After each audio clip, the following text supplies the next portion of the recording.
Hoje nós vamos conversar um pouco sobre as mudanças. Você sabia que a maioria das pessoas é altamente resistente a qualquer mudança que venha para a sua vida, ainda que seja para o bem? Ela vem depois de muita restrição, depois de muita dificuldade. Nós vamos discutir um pouco sobre isso e eu vou contar umas historinhas bem interessantes para você. Continue conosco.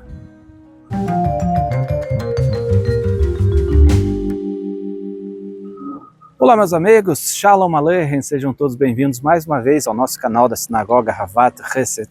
Hoje eu estou aqui no Parque Tanguá, em Curitiba, novamente estudando esse livro aqui, da Kabbalah, O Poder de Mudar Tudo. E aí, às vezes a gente pensa que é simples, na verdade é muito complicado colocar na mente das pessoas a necessidade de mudar. Como eu falei na introdução, nós todos somos muito resistentes às mudanças. Mas as mudanças nem sempre podem causar benefícios. Às vezes elas vão trazer malefícios. E a essas mudanças nós nos acomodamos com uma facilidade muito grande. Simplesmente achamos, fazer o quê? O mundo é assim, a vida é assim. Mas quando a mudança é para o bem, ela vem diante de muita dificuldade. Eu quero falar com vocês a história do Rav Zusha. E eu quero compartilhar com vocês uma outra historinha de uma pessoa que precisava de $1000 para o casamento da sua filha. E enquanto o avião passa, deixa eu falar para vocês, essas duas histórias têm tudo a ver com a nossa vida. Antes de eu contar a história para vocês, deixa eu compartilhar um relato interessante que temos aqui no livro. Ele fala assim: se a mudança é o objetivo da vida, por que a mudança parece ser tão difícil?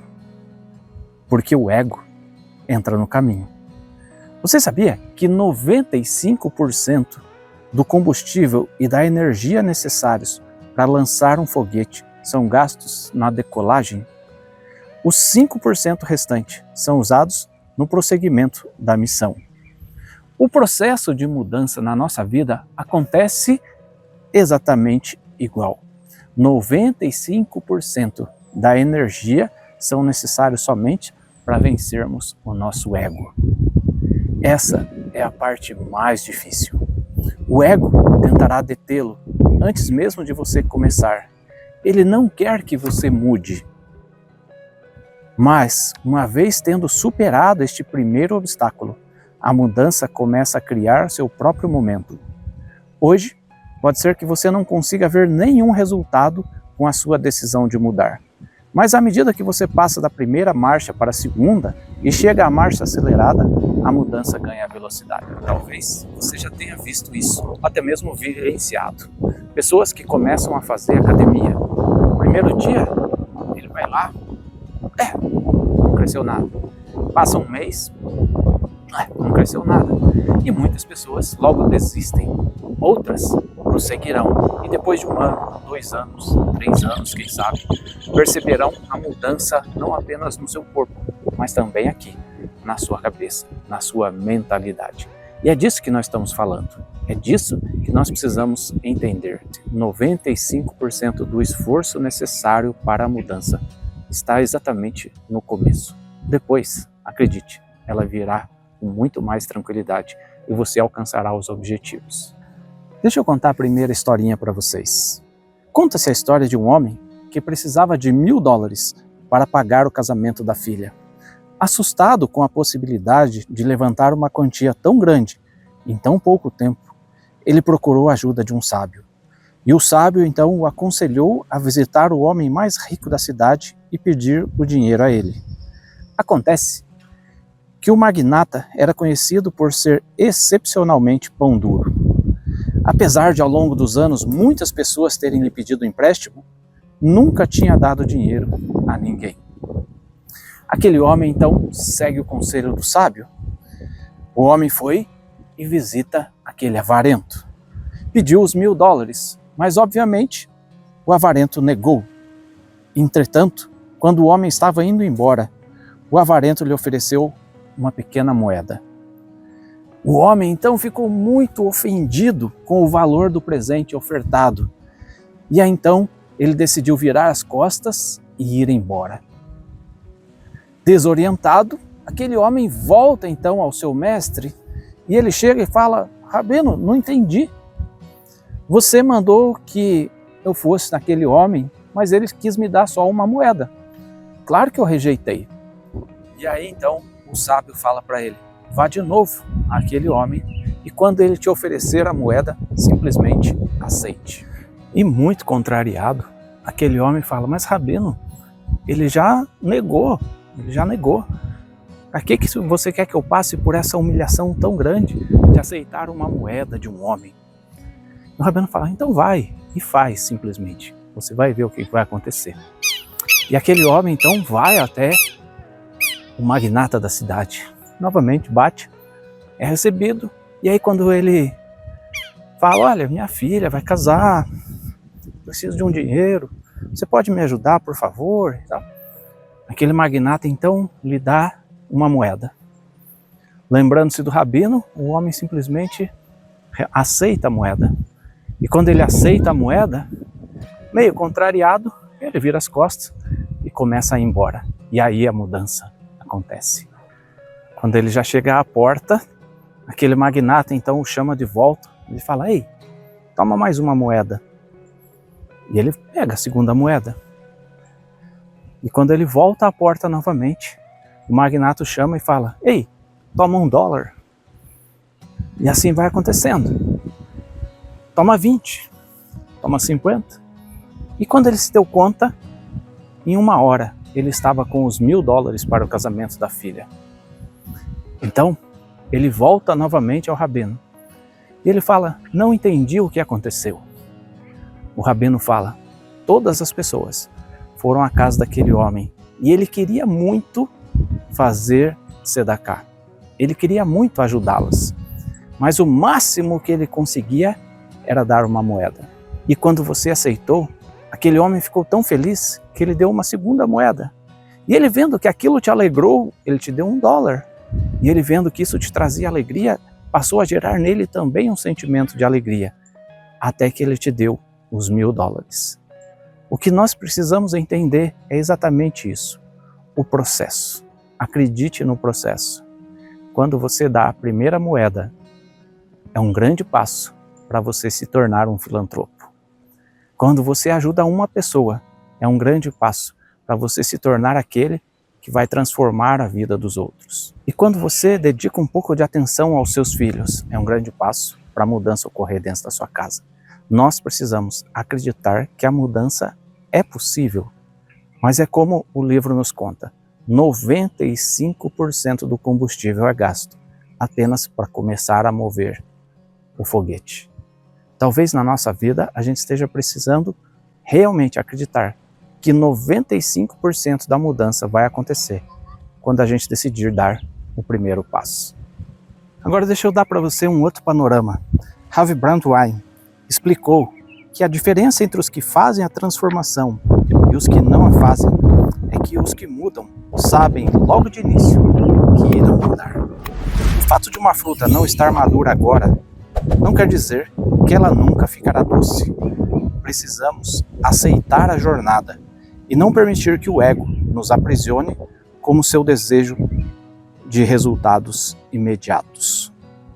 Quando surge uma situação em que o seu ego leva um golpe, por mais difícil que isso seja, pode acreditar, mesmo sendo a coisa mais difícil do mundo, simplesmente aceite. Abaixe a cabeça e aceite. Hoje é o dia que Deus permite a você a oportunidade de mudança. Simplesmente acredite no conselho, aceite, e isso vai transformar a sua vida. Deixa eu contar uma outra historinha para você.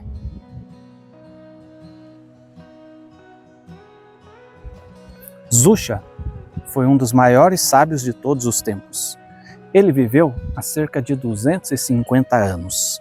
Frequentemente viajava de cidade em cidade, dando aulas e ajudando as pessoas em seus problemas. Ele via isso como sua missão de vida.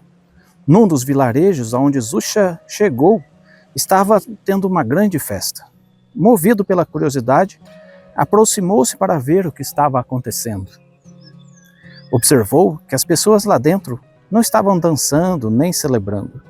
Estavam quase todas sentadas e desanimadas, conversando em voz baixa. Confuso, ele perguntou a uma pessoa que passava: "Por que estão todos tristes?" E ouviu: "Bem, ia haver um grande casamento hoje. Infelizmente, a família perdeu todo o dinheiro que tinha guardado para ele e não poderão mais pagar a festa." Zusha então pergunta: "Você sabe exatamente quanto eles perderam?" E ele ficou sabendo a quantia exata. Sabe qual foi o procedimento dele? Sabe o que ele fez? No dia seguinte, Zusha acorda bem cedo e ele volta àquele vilarejo e começa a gritar e espalhar a notícia: eu achei o dinheiro que eles tinham perdido, eu achei o dinheiro que eles tinham roubado." E aí todos voltam a se alegrar. Claro, o dinheiro estava de volta. Mas o que mais surpreende é a atitude que Zusha toma logo na sequência. Tão logo as pessoas começaram a agradecer ao Zusha por tamanha generosidade ao devolver o dinheiro, ele fala assim: "Ei, esperem bem aí, não é bem assim.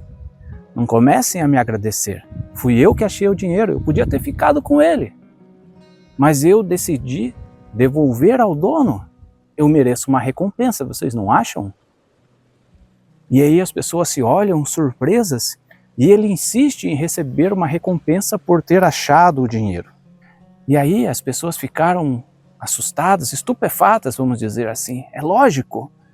Elas estavam prontas para transformar Zusha num grande herói e de repente ele se transforma num homem ganancioso como qualquer outra pessoa. O povo da cidade então fica furioso e alguns começaram a sugerir que Zusha fosse expulso da cidade. Talvez ele mesmo tivesse furtado aquele dinheiro só para depois pedir a recompensa. E algumas horas depois, ele acabou de fato sendo expulso da cidade por seu comportamento vergonhoso. Por que ele fez isso? Pare para pensar um pouco. Por que um homem tão generoso como ele fez uma coisa tão horrenda? Por que ele aceitou isso? Por que ele quis ser humilhado? Voltando para casa, Zusha então vai até o seu mestre, que já sabia de todas as notícias, afinal de contas as notícias ruins correm muito rapidamente. O mestre então disse: "Acho que você não encontrou o dinheiro. Sabendo o tipo de pessoa que você é, aposto que na verdade você deu para a família o seu próprio dinheiro. Mas que história foi essa de exigir recompensa?" Nem o próprio mestre de Zusha entendeu por que ele fez isso. Zusha então responde: "Sabe, na hora em que eu estava para dar meu próprio dinheiro para os noivos, eu disse a mim mesmo: Zusha, quantas pessoas no mundo fariam o que você está para fazer agora? Ninguém. E comecei a me sentir tão bem comigo mesmo que entendi que era o meu ego vindo à tona. Tive que rapidamente conceber um plano para dar ao casal o dinheiro sem alimentar o meu ego. Decidi que ser expulso da cidade por minha ganância seria suficientemente humilhante para impedir o meu ego de entrar em cena." Uau! Que história é essa?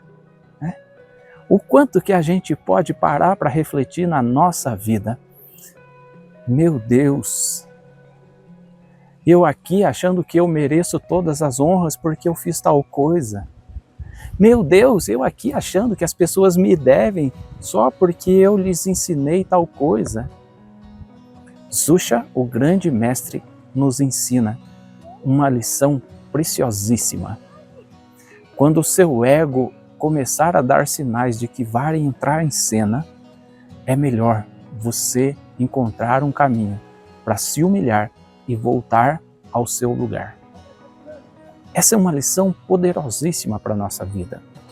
O ego, ele nos impede de mudar, mas o ego também nos alavanca para acharmos que nós somos de fato melhores do que nós somos. O ego nos leva a níveis de achar que as pessoas nos devem gratidão. Já falei disso num outro vídeo. E Zusha nos ensina uma lição preciosa. Quando você sentir que o seu ego está entrando em cena, procure um meio de se afastar. E eu quero encerrar com uma historinha que eu mesmo vivenciei. Há muitos anos atrás, eu li um livro de um pastor evangélico chamado Rick Warren. O livro chamava-se Uma Igreja com Propósitos. E uma história que ele conta ali transformou a minha visão para o resto da vida. Ele dizia, na igreja que ele dirigia, tinha cerca de 15 mil, 20 mil membros. E tinha um estacionamento gigantesco. Um belo dia, ele chegou para o culto. E aí, estacionou seu carro lá no fundo, afinal de contas, faltava pouco tempo para começar o culto e estava lotado o pátio. E aí ele estaciona lá nas últimas vagas e ao mesmo tempo estaciona um outro carro e desce aquelas pessoas junto com ele. As pessoas visitantes que era a primeira vez que estavam ali. E ele vai recepcionar aquelas pessoas, ele fala, oi, tudo bem? Aquelas pessoas ali, oi, tudo bem? E tal, primeira vez que vocês vêm? Sim, primeira vez. E eles vão conversando até perto da entrada do templo. E aí ele fala, eu vou por aqui, vocês fiquem à vontade aí, eles vão te recepcionar ali, tudo bem e tal. Então tá bom. Aquelas pessoas entraram e já se sentiram muito bem recepcionadas por aquele simpático senhor. De repente, o culto começa e quando eles chamam o pastor para pregar, eis que surge aquele homem lá atrás que foi simpático no estacionamento, que estacionou seu carro nas últimas vagas. Que lição eu tirei disso que transformou a minha forma de ver as coisas? Nós estamos aqui para servir e não para sermos servidos. Aquelas pessoas ficaram maravilhadas de ver o grande líder daquele lugar sem a necessidade de deixar com que o seu ego inflasse, sem a necessidade de ter uma vaga exclusiva para ele. Quantas pessoas você consegue ver na sua volta que são assim? Não como esse líder, mas pessoas que simplesmente acham que tem que ter uma vaga exclusiva para ela lá na frente, no primeiro lugar. Hoje em dia, todos os lugares basicamente possuem vagas para idosos, vagas para gestante, vagas para pessoas deficientes. Então a gente encontra isso em supermercado, em shopping, em parques de diversão, em todos os lugares. E isso é positivo. As pessoas têm necessidades especiais, por que não a gente ajudá-las e permitir que elas possam estacionar seus carros nos lugares mais próximos da entrada? Mas eu, porque eu sou o líder, exigir que tenha uma vaga exclusiva para mim, porque eu sou o líder, exigir que o meu assento seja o principal, seja o estofado, seja isso, seja aquilo, será que eu não estou deixando o meu ego inflar, inflar, inflar e se tornar gigante? Essa é uma reflexão que todos nós temos que fazer. Será que na nossa casa nós não estamos deixando o nosso ego inflar, inflar, inflar, inflar até se tornar gigante? Será que na nossa vida nós não estamos deixando o nosso ego inflar, seja no trabalho, na casa, na sinagoga? Olha, chamou todo mundo e eu não fui chamado para ler a Torá. Olha, chamou todo mundo e eu não fui chamado para isso. Olha, eu nunca tive a oportunidade de tocar o shofar na sinagoga. Olha, eu estou sendo honrado porque realmente alguém finalmente reconheceu todo o meu mérito. Essa é uma reflexão que nós temos que fazer. Não permita que o seu ego te transforme numa pessoa má. Você é maior do que isso. Você é maior que o seu ego. E eu quero encerrar esse vídeo novamente deixando vocês com algumas imagens desse belíssimo parque chamado Parque Tanguá aqui em Curitiba. Aliás, foi nesse parque aqui que a Eliana gravou aquele clipe, a Lev Sheli, com a música do Ishael Ibo. Se você quer ver o clipe, vou deixar o link aqui para você. Se você quiser vir a Curitiba, nossa cidade está de braços abertos. E se quiser conhecer a Havat Hesed, igualmente, porque a nossa sinagoga está sempre de portas abertas para acolher a todas as pessoas que buscam um relacionamento de intimidade com o Criador. Grande abraço, shalom, até a próxima. Tchau.